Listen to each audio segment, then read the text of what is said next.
Welcome to Muscular Minds Podcast, where we want to build mental toughness and resilience for you, your family, your faith, and your future. Thanks for joining us today. Welcome to Muscular Minds. This is your host, Jared Dane, and I'm here tonight.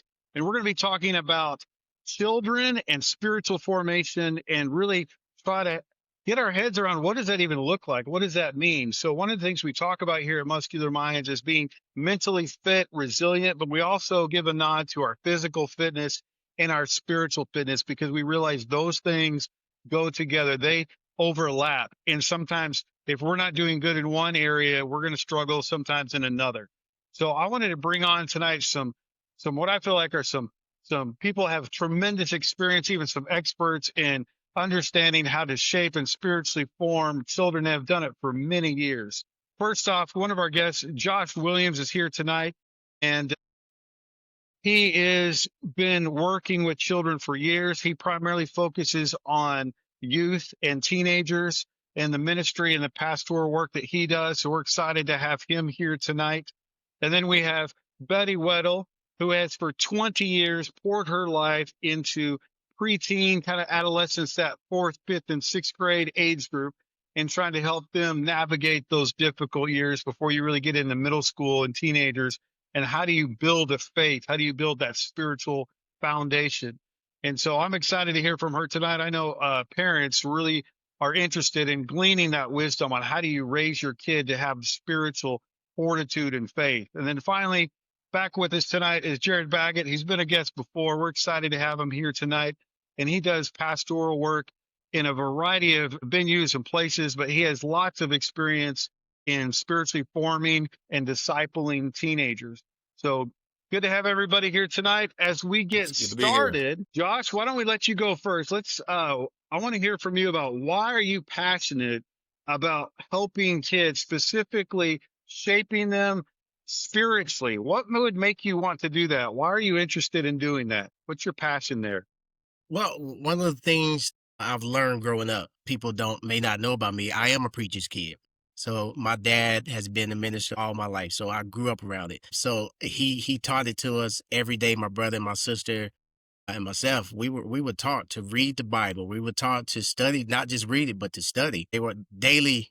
So I can tell you how many times I've perhaps read the entire Bible throughout my young life. But that was the foundation. And it's important that we allow kids to have a foundation of understanding who God is. And that foundation starts at home. Even in biblical times, the children of Israel, they were to teach their children about who God is, and they were to write God's laws on their heart. And I'm saying, if they can do it, our kids today can do it. And our kids today most definitely need that foundation. And so that has grown my passion to build children up, build kids up, build teenagers up at whatever age, and empower them to understand, hey, people in the Bible, God used young people all over the place in biblical narratives. And so our young people can do those things just as much as those young people are able to accomplish those works for God in biblical times.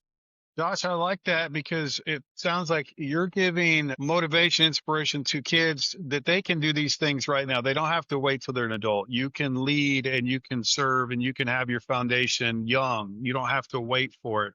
And it sounds like you had a mentor in your family growing up, and then you're also providing that to other students. So definitely tremendous work. Why are you passionate about working with kids in a spiritual way, discipling them? Why would you choose to do that? Growing up, I've never felt like I fit in at church. I was always the odd person out. I didn't go to the middle school that the entire youth group did. I was odd man out. And so I always felt like I was searching for this God, but was disconnected from the church family. And so when my boys were really little, it's like, that's not what I want them to experience. So I made a vow that I would, at least at the very minimum, be involved in what they learned at home, but also be involved in making a church a place where they felt like was just as much as of a home as our house was. And so they had their struggles growing up, but seeing each time that foundation just got a little stronger when they were tested, and maybe they had a stumble, or maybe Satan was really rocking them in their teenage years or something. But just knowing that the foundation started well before middle school, and that's usually when kids start to try to question a lot of things. But if they can have a foundation to start to own their faith and understand what it means to ask questions of trusted adults, then I think we are launching them into their teenage years armored a lot better. Something that sticks out to me that I think is so important that you were saying is you encourage questions, kids to ask those questions, to push their limits of trying to understand this faith that they're trying to be connected to, because sometimes that becomes more difficult or kind of more challenging as they get into those middle school and high school years. Am I right? Am I understanding that, Betty, correctly? Yes. And they don't have to know all of the Bible. Like, they're still learning. Their journey is just beginning. But if they can apply it within their own world, in their own environment, be it school or in their home or in play groups or whatever the case may be, and if they have the courage to ask a question about, well, why did God do that? Or what can we learn from that story? Or what does it mean for me today? And it's not an old book written years ago. Then their foundation will be ready for the next level. Okay. Thank you, Betty. Jared, I know you've been passionate with kids a long time. Before you worked at church, you also worked at a children's home. Am I right? Correct. Yes. Yeah. And So tell me about that. my passion kind of it was just out of growing up in an environment where my parents were house parents at a children's home. So, I mean, we would sit at a table at dinner at night and there'd be 8 other kids there at the table with us. And so a good portion of my upbringing was in the midst of that. And so through that, it was just kind of life. It wasn't like, oh, I think this is what I'm going to do, or when I grow up, I'm going to do. It was just like, it just kind of happened. And I had this passion for kids who were just struggling in life. And these kids were, what were called at-risk kids. And so kids that were not able to live at their own home for various reasons. And they just struggle with life. And then when I went into formal ministry, kids still are struggling with life, even if they're growing up in their own home. Kids struggle, man. It's a hard world out there. But my passion, I think, continues from being connected with a few missionaries who have worked in different countries like Haiti. And one of the things they do when they go into a mission field is they really try to work with the young children, the kids, the teens. They try to help educate. They try to help teach them. They try to help guide them spiritually, get them to know God. We always think of top-down approach. If we can get the right president or the right political powers and the right people in position with power, we think top down a lot. But these missionaries, they see a bottom up approach. If they can impact the children, the teens, the kids in that culture and help change them in that moment, their country will grow up to be a better country, a better nation. And so there's an impact that we have for generations to come when we work with teenagers or work with kids. And let's face it, they're a whole lot more fun to teach than adults. So that's why I enjoy it. I was thinking of it to myself, kids are a lot more fun to kind of talk to and hang out with. I mean, not everybody would think that, but I think there's a lot of truth to what you're saying. Like when you teach that younger group and it's a part of who they are from an early age, they grow up and it's just kind of, it's in their blood, so to speak. And I think those of us that work with kids understand the importance of teaching them early and getting them the understanding early. And I do mental health work. And so I very much prefer kids because a problem or a challenge or an obstacle that might take an adult years to figure out, sometimes children can navigate that even faster because they're resilient. They rebound, recover sometimes quicker than those of us that went through something when we were a kid. So I think that's really good. I appreciate that. Along those lines, Jared, why don't you tell me what you think the biggest challenge facing kids right now is, in your opinion? Gotcha. And I feel like they're just over influenced. I feel like they have so much information coming to them in all kinds of directions, and they're over influenced. And being able to decipher, to hear the right voice. I kind of relay this story often, But I can remember back when I was a teenager in high school playing basketball, and there's the crowd and all that noise going on. And there's two voices that I could always hear, even in the midst of the crowd and all those voices. One of it was my dad up in the stands. I could always hear him yell, "Oh, come on, JB, come on, JB, hustle, JB." I could hear it. The other voice I could hear and I would always hear and I better hear was my coach's voice on the bench yelling at me, not with me, but at me. But I could hear those voices and distinct those voices from all the other voices because of my attention. And I think the challenge with our kids, our teens, is they got all these voices coming at them, and we got to help them hear the right voice during the midst of all that. I think that's one of our biggest challenges. I like that, Jared. And I think, you're saying voices. Like I watch my kids with their social media platform and all the things they do on their phone. It's like all happening, so much interaction at once. And I know they grew up with the technology and they navigate that way better than I do, but it still feels really overwhelming. And so kind of filtering out the noise to kind of get the right voices, I think is really good. And what I hear you saying with that is like, who am I choosing to influence me as a kid? Who am I choosing to kind of like fill myself with? And like as parents or people that work with kids, we're hoping kids are making good choices. We know sometimes they don't, but like we care about the things that they're allowing to influence them. So I think that's a good point. Josh, why don't you go next? What's the biggest, concern or challenge you think facing kids now?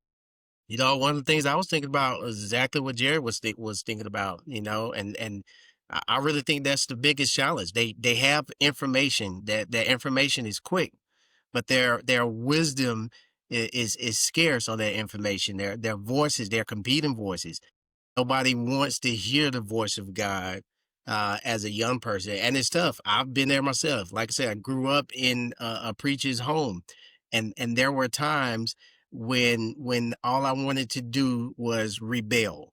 All I wanted to do was retreat, was go and be like what I'm seeing at school. And yeah, there were times when I acted like that, and so even the greatest of us can fall into the depths of those voices. And I like Jared's example of hearing his dad's voice and hearing his coach's voice, because those are two voices that he has gotten used to, that has been embedded in his heart. And no matter what's going on, I think we all could probably attest to this. You hear your parents' voice calling your name, that voice is distinguishable among anybody's voice. And so you're going to hear that. So, which means repetitively, our kids have got to learn how to hear God's voice in their lives in order to understand how to apply the wisdom that God is trying to give them.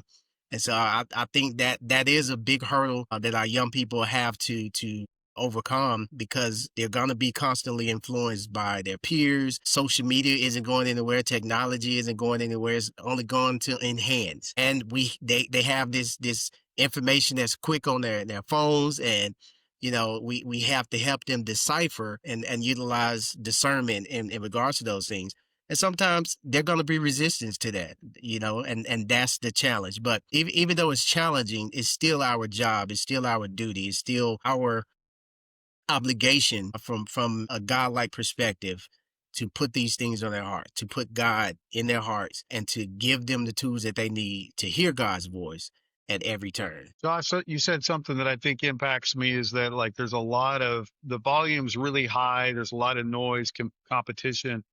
And so if I'm going to be able to hear the voice of my creator above these things, so I think I got to be able to turn the volume down, right? And so that's, I think, a real challenge, right? How do I limit the noise and so much influence I'm getting from social media and all these things that distract me? And so I think it's trying to help kids learn boundaries. Like, hey, when do I need to turn off these things, or when do I need to take a step back and quiet my mind and quiet my spirit so I can really kind of let things slow down? Because I've had plenty of conversations. Kids will tell me they're uncomfortable with being alone with their thoughts because they're not used to it. They're used to just constant. And so that's uncomfortable for them, but it's a needed thing sometimes. Most definitely. Go ahead, Josh. Yeah. Keep going, man. I was going to say, I think that one of the things our kids need to be taught is how to take a Sabbath, how to they had to stop. and to just let God be God, and to just let everything around them go, let the noise go, and teach them spiritual disciplines, and to just really sit in that and allow God to be God, and watch everything else continue to flow, and you won't miss out on anything. I like that. I agree. I think that's wonderful. That challenges specifically for the 450 buddy, the fourth and fifth, sixth graders. What's a big challenge for them that you see? I think one of their biggest challenges is they're coming, if they grew up in the church, right? And not all of my kids have that experience or have been that fortunate, but it's like, well, because my mom said, or because the crew leader said, right? The Bible class teacher said, or, Mr. Scott said it from the pulpit. And so they just don't see it as a personal relationship. And so that's where the foundation comes in. But the biggest one I think for them is they don't want to own their faith, but so many other ways they want to grow up too fast, right? They want to go ahead and have the cell phone. They want to go ahead and not have their mom volunteer on a trip. They want to go ahead and be able to talk with their friends alone, and with nobody listening. And they want, all these things that come with learning and growing and maturing, right? And whenever you're ready for that, it's trust building and stuff, but okay, well, how does God fit into that? What would God do with that phone? What would God do with that? Whatever the case may be. What kind of conversation would you have with your friend? Because God's there. Their biggest challenge is, oh, but I'm just a kid. I don't need to think about that now, but let me have all these other things that are more of an adult role. What I hear you saying is like we can't kids sometimes want to compartmentalize things, and God's over here in this box on Sunday morning, whatever. But I want the cell phone and I want these other things in my life kind of on a daily. And so the struggle is not compartmentalizing things, but hey, as a spiritual person, a person of faith, those things intersect me every day. And I have to feed and nurse that as well. It's not just what I like to do with my phone or my time or my friends. Okay. And I then, like that. and then giving them, asking them questions. Okay, well, how does God fit into that? And they're like, well, the Bible doesn't talk about that. So then we go find out where the Bible talks about that, And so at that age, they're still fairly naive, and helping them understand how God fits into the everyday and the right now, and with all the things that we have that they didn't have back in when the Bible was written, and see how it still applies. I think their biggest challenge is not growing up too fast before they get that spiritual maturity. Okay. And helping them stand strong in their parents' decisions. Yeah. So I want to kind of move the conversation to thinking about what really is this generation of kids.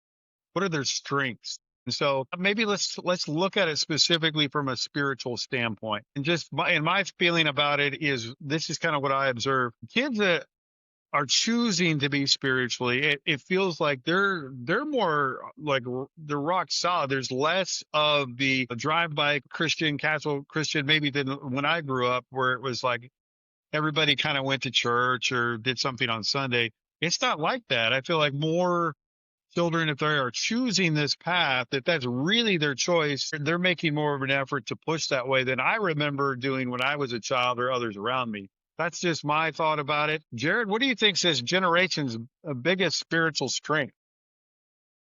I mean, I agree with you. Like with that aspect of like those who are coming, they're making it a thing for them. Like they're committing to it.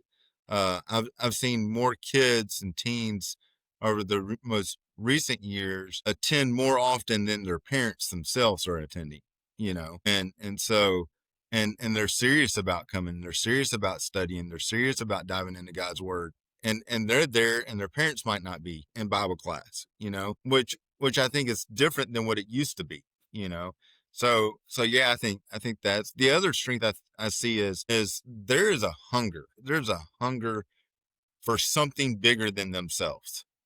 They are hungry, and they are searching for things. And I think They're searching for identity. And I believe if you're looking for identity, God's going to find you, if you allow him.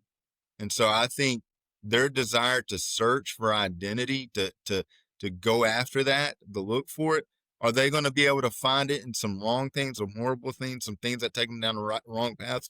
For sure, because all that noise is out there. But their strength is they're searching. And so I think we embrace that. I appreciate that. Josh, what do you think? What are their spiritual strength that you see in this generation of kids? I like their boldness. I wish I had the kind of boldness when I was a teenager that these kids have today. They're not afraid to ask the hard questions. They're not afraid to push back, to challenge a little bit, challenge the systems. They demand authenticity.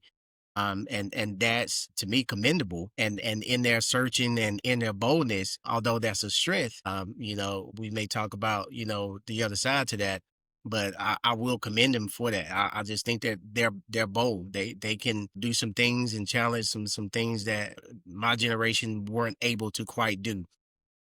My generation, we had a type of, not that this generation is disrespectful, but we had a different type of respect for our grandparents, our moms, our dads, to where, sometimes they put the quote unquote fear of God in us, just by a look. And sometimes that don't happen to this generation. Some of them, you just can't look at them and they understand what that look means anymore. But hey, it's their boldness, that is, I believe, a big strength, for them. I appreciate that. And we've talked a little bit to some young men before, even on this podcast, about kind of some of their strengths, and they identify too that they don't understand another way to be. I think maybe it is growing up with social media where everybody's competing and Yeah. kind of butting heads all the time. And it's like you're out there, everybody's commenting back and forth in a thread. And so they're used to pushing and kind of being bold and not being afraid to push back or to even take feedback. And so I think you're right about that, Josh. Yeah. Betty, what do you think is a spiritual strength of this generation? I believe that their willingness to be participants in worship and in Bible class, I think looks very different than what I remember as a kid. I was very quiet. I wasn't going to speak because I didn't want to have the wrong answer. I think kids are okay throwing their ideas out there more so than what I remember it, and more so than I remember of my boys as well. They have the confidence maybe to be wrong. And I think they're also at that age that I have them. It's easier for them to see people for who God created them to be and not for what they look like or what grade they made on a test or what sports team they're on or any of that kind of stuff that's important to them, right? So I think their biggest strengths is being able to see people and to ask questions and to be curious. I appreciate that. So there's just kind of a curiosity and interest in, and kind of like, and not being afraid to kind of ask questions and find out. Parents come ask me questions all the time about how to do different things. And I think a big one for people of faith, parents are always asking questions about how to raise their children up into their faith that they have.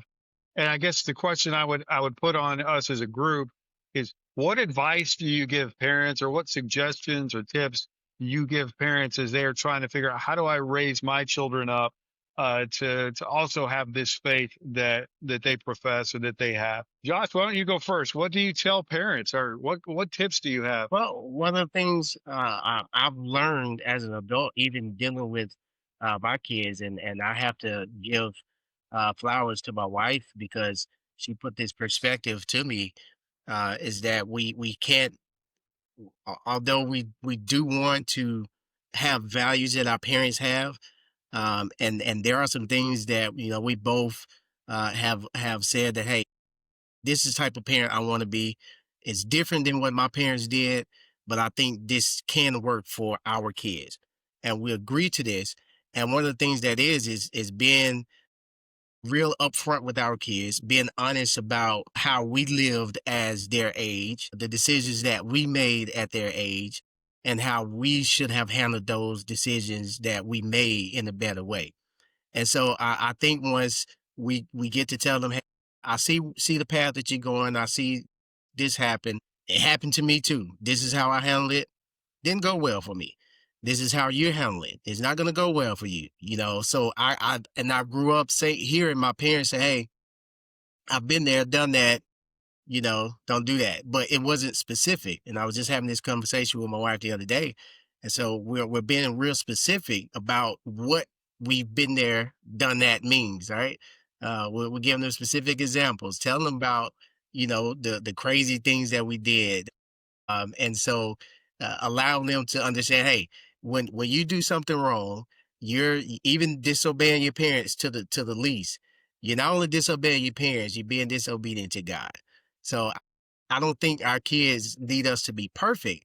I just think they need to see that the things that we're teaching them and showing them, even the mistakes that we make, and hearing the fact, hey, we make mistakes as adults too.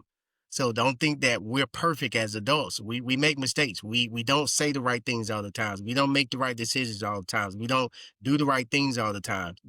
That's what we're trying to instill in you. So I just think they need to just be real with their kids about the things that they've been through, their experiences, and just help the kids navigate through their experiences now based off of the parents being honest about the things that they lived and experienced. I appreciate that. So really an authenticity that we need to have towards our Yeah. kids, help them understand how he walks the walk and maybe messed it up. And so they can learn from our mistakes. Jared Baggett, what advice do you?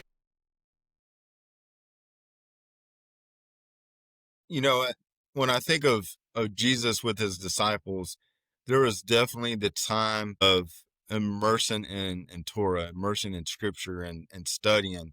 But there was also the time of experiencing life with Jesus through different connections of people and different moments that Jesus took them on. And so I think a big piece is just making sure your kids, your teens experience Jesus throughout the week constantly. And that is taking them to visit people that might be different, look different, sound different, act different than them.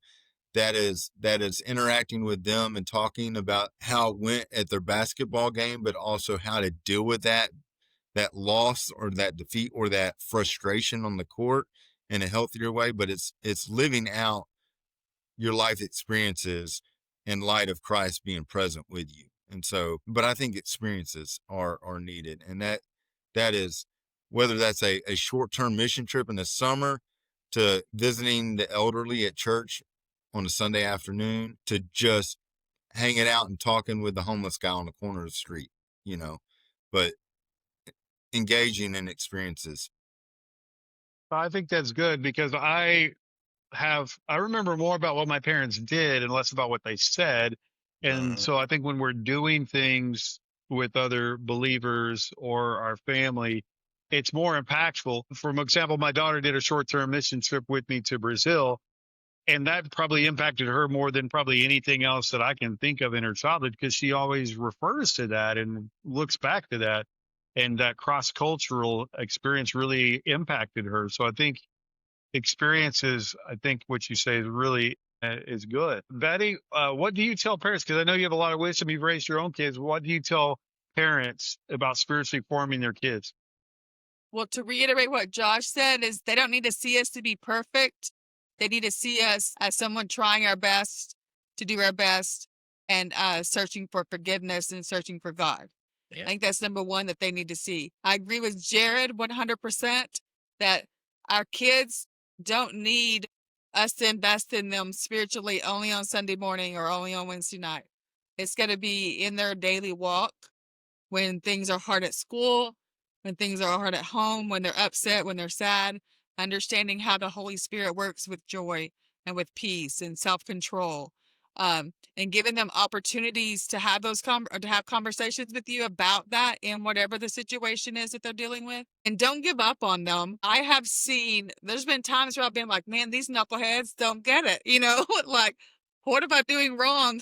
And then as adults, whenever times have been hard or tough, them having a resilient spiritual mindset is what got them through an accident or, decisions as a young adult and moving away, starting their families and things like that. And so my advice to my current parents and parents that I've had in the past have always been to stand strong. You're not the only one saying no to a cell phone. You're not the only one saying, yes, we're going to be at church on Wednesday and not at select ball practice, or helping them work through things that are challenging for them with their kids. My daughter played select ball and scholarships to go play, but she never missed Sunday or she never missed Wednesday because she had conversations with coaches and said, this is what's important to me, and I will work really hard for you, but not at this time because I need to feel myself. And then summers, we did not do anything school related in the summers, athletics related. We didn't do summer workouts. We didn't do any of that. That was because youth group kind of ramps up then.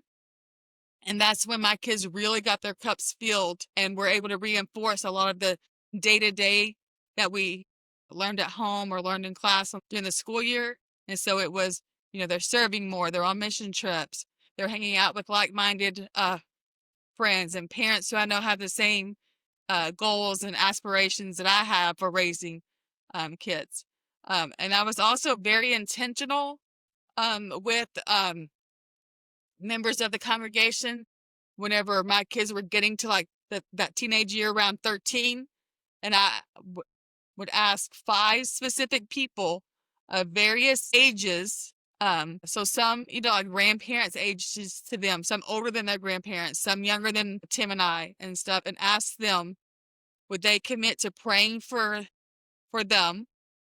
And would they check in with them regularly, whether it be Sunday mornings, an occasional call or phone call, and then twice a year, would they do something with them, whether it's baking cookies and just having a conversation and, imparting wisdom or whatever. And I will say that there, knowing that you have parents praying and church members praying for them and asking genuine questions about them and having conversation with them really reinforces what you're doing as a parent. So it's And important to go ahead. So it yeah, gives it's you a important. support system. Yeah. I need to be real with my kids, but I also, it sounds like I have to prioritize things. Like I can't be running around all the time and not be present at my house of worship. I've got to let my kids also participate on this mission trip or this retreat. So I've got to be able to have some priorities there. It sounds like. Right. That's yeah. good. Thank you, Betty. And I would say like things outside of church that still kept you connected to church. So home groups were huge in my kids' lives, but I would always say I've had times where I would question myself and doubt myself. And I think Satan does that to parents very easily because we're very passionate about wanting our kids to grow up and have this foundation, right? And we want to see it as they're growing up, and that's where they're struggling and learning and stuff. I also ask myself, am I asking my kids to be Jesus too much? Which sounds like a crazy question with the 4 of us here talking. But as a parent, when your kids are struggling and it feels like they're the only one at school, in a play group or on a sports team or whatever, who's trying to follow Jesus, can be hard. And I would say stand your ground. That kids are resilient, like Jared said earlier, and they will be okay. God won't let you down on that one if you ask your kids to be Jesus. I like that. So I'm going to give some specific questions as we kind of do a lightning round here as we kind of wrap up our time. Josh, I'm going to start with you. So I know you do a lot of physical therapy work in the daytime with people.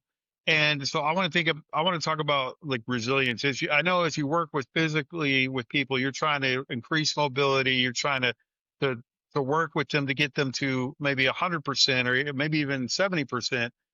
And so if you think about spiritual resilience, how do you help a kid bounce back from maybe something that has been, maybe really took them to a tough place or got them off track? How do you kind of get them back where they need to be? How do you help them be spiritually resilient? Well, that's a really good concept because life is going to throw them some curveballs. Life is gonna throw them some fastballs. Life is gonna throw them some knuckleballs. And I think their foundation has to be strong. Knowing God's word has to be paramount. Knowing who they are in Christ, understanding the Holy Spirit, as Betty mentioned as well, understanding that they have a supportive community in their congregation, their local congregations, and learning how to pray and trust God at an early age, and understanding that whatever happens, there is the most important thing. And I think it's paramount that we teach our kids how to understand the ways in which the devil tries to attack their faith. And we have got to teach them that the devil will go after their faith in different ways, and they won't see it coming sometimes, and it comes in different forms, those challenges that they have at school, from the smallest to the greatest. And I think it's important that we teach them those things to fight back, how to fight back when life shakes them down. Prayer is really important. And again, just letting it go, let it go to God. Whatever struggle it is not our job to bear burdens alone. Jesus always told us, come to me, all you who are weary and a heavy burden, and I will give you rest. And so we gotta believe that, we gotta trust that, and we just got to start putting those things into practice. So it's about repetitions.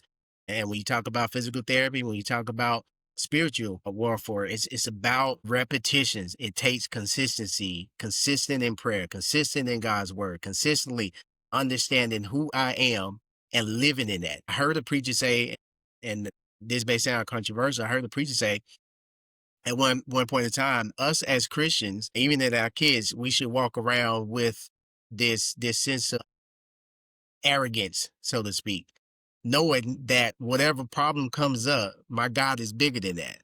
Right. And everything that we go through in life is minuscule compared to the God that we serve, the God that we worship, the God who is the creator of heaven and earth, the God who can look down and speak something into existence, the God who needs nothing, needs nobody. He's bigger than our problems. And so once we walk around and help our kids understand God that they serve, man, they can have everything that they need to be resilient in life. I like that, Josh. I appreciate the insights there. It's hard to be resilient sometimes. So I think sometimes we feel like we have to be perfect. It's a lot of it is just bouncing back. Yeah, I wanted to ask you, like, if you could pick one ingredient that you felt like you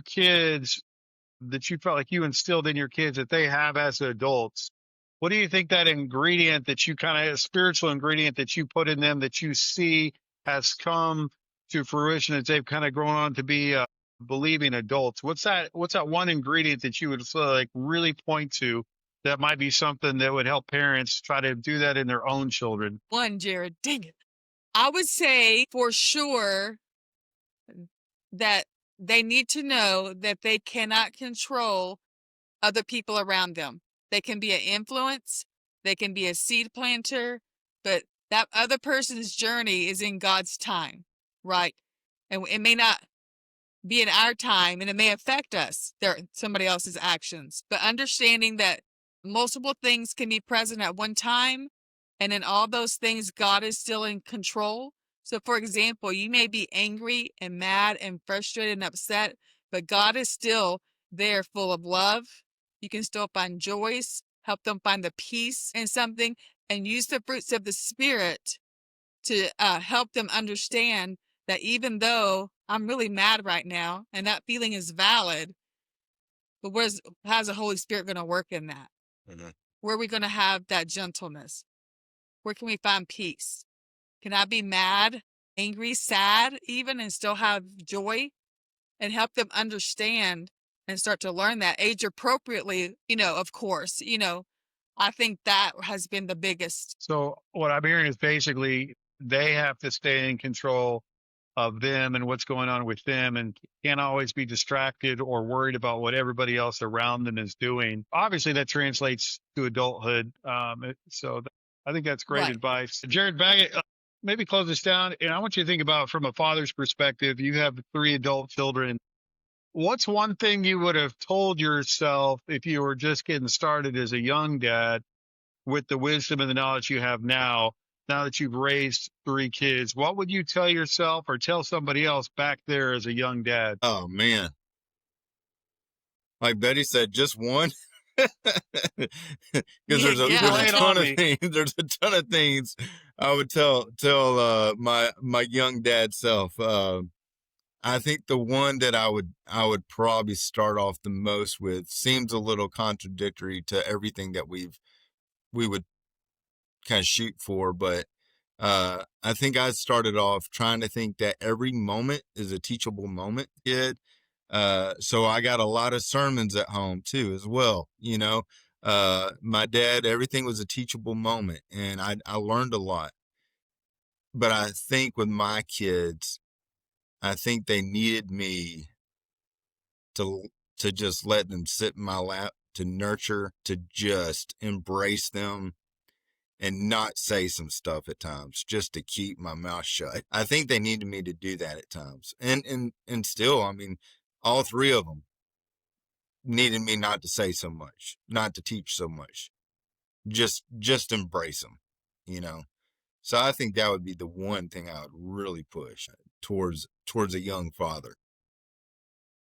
Yeah, and his dad, sometimes we're a little hesitant about the physical touch, embracing our kids, loving them like that. And I think that's important. And the easy thing to do is to kind of give a sermon to our kids, right? Sometimes the hard thing is to, hey, let me go play with them. Let me hold them. Let me just kind of do these things. And maybe the lecture can save that till another day. So I think that's good. They need to know that good, bad, or indifferent, that they're loved. And whatever mistakes they make, because they will stumble, we stumble, right? And learning that no matter what, we're loved by God who forgives and gives second chances. Thank you, Betty. That's well spoken. I appreciate everybody being here tonight. I think y'all were wonderful. I think it's super helpful for me and for other people that try to understand, how do I raise a child to be a person of faith as a young adult and beyond? So much wisdom and experience here, and I've learned a lot tonight. And so about being spiritually fit and resilient and just kind of having those building blocks for myself and for those around me. So I really appreciate y'all being here with me and discussing that with me tonight. And for those in the audience, you can always find more of our podcasts on muscularminds.com, and our channel is also on YouTube. If you want to find us there, also on Instagram and Facebook. But we're appreciative of having everybody here tonight, and we will see you next time on Muscular Minds.